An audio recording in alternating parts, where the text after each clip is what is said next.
Thank you, Buck. And Tom, thank you. Dick, thank you. And all of you who've taken time to be here today, I want to give you my appreciation. I suspect a lot of you didn't feel like you had an option. At least I know half of you didn't. But you know, the truth of the matter is we all have options. We all have options every day. We're all volunteers. We all have chosen to spend our lives doing what we're doing. And I happen to think that we're doing something that's really worthwhile. I graduated from high school in Wichita, Kansas in 1969. Any of you remember 1969 in Wichita, Kansas? It was a miserable time. No jobs available. Most of my friends' parents worked in the aviation or aerospace business. Most of them had been laid off.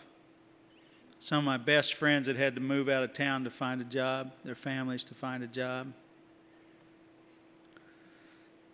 I went to college because that was the only choice between being unemployed or going to college, which actually started me on a path of being one of the luckiest guys in the world. I got out of college in 1973, and things frankly weren't much better. I swore in 1969 I would never go to work in the aviation industry, and I certainly would not go to work for Boeing. In 1973, they were the only company in the world that offered me a job. And I changed my mind. And you know, I've watched this company that has become Spirit. Over 35 years, I've worked in many, many departments and many, many different positions. One time I was a supervisor and they sent me to supervisory training. And they gave me a blank piece of paper, kind of like that. And they said at the top of that paper, I want you to write down, if you could do anything in the world, what would you do? I wrote down, I'd own a company that creates jobs for people in Wichita. I hadn't thought about that for a long time, but we were talking about jobs, and jobs in Wichita. And I can tell you that I know Dick is passionate about manufacturing jobs in the United States.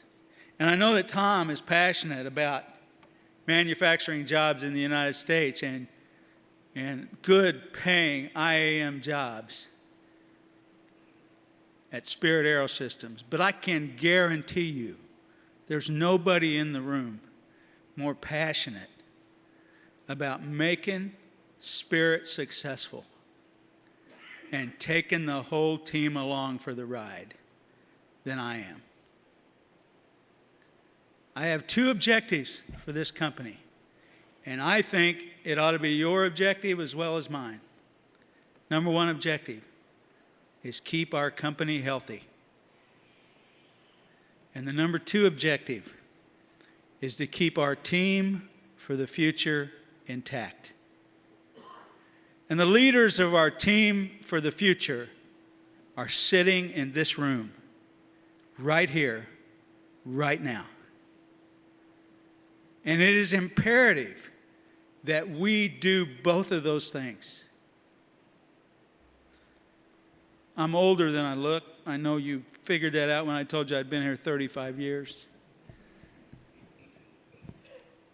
But one of the things, I made many mistakes in my life, and I suspect if I asked for a show of hands, I would have a few of you in the room who would agree you have as well. One of the mistakes I made that I have learned a lot about since we became Spirit was I expected the company to take care of me. I spent 31 years with Boeing, and during that time with Boeing, I developed a pretty unhealthy attitude. And that was that the company owed me something. Now, I will tell you that the company did owe me. Every 2 weeks, they owed me something. I had put quite a bit of energy into it, and I expected a return on that. I think that's fair. But let me tell you, one of the mistakes I made, and it was easy to make in a great big company when we were all part of Boeing, was that they, up there somewhere, were going to take care of us. And one of the things that I learned, and one of the reasons I became passionate about us becoming Spirit, was that it became very obvious to me that nobody really cares about us but us.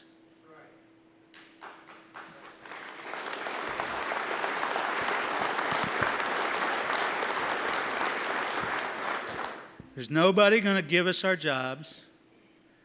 There's nobody going to pay us what we want to be paid. There's nobody going to give us work. Nobody. And nobody's going to take care of Spirit but us. And it's our job, yours and mine, to protect our company every day in every way that we can. But when we do that, our company can then, and should then, turn around and take care of us.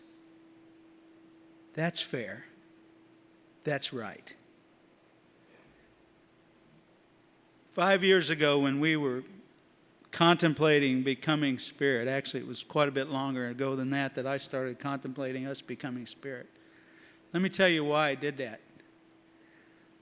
I believed that I was the general manager of a division that ultimately nobody but us cared about, and that we were very slowly and surely heading into oblivion.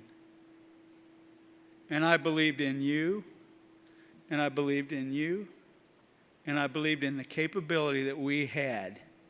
Wichita, Kansas, Spirit Aerosystems. Wichita, Kansas is the mothership of Spirit Aerosystems. We will do business globally, but ultimately, the mothership is right here. And if we don't keep that healthy and intact, the rest will crumble. And the only people who are going to do that is you and me. So what I'm thankful for is that you showed up today, because you are the leadership. You're the leadership in the IAM. You're the leadership in the Spirit management team.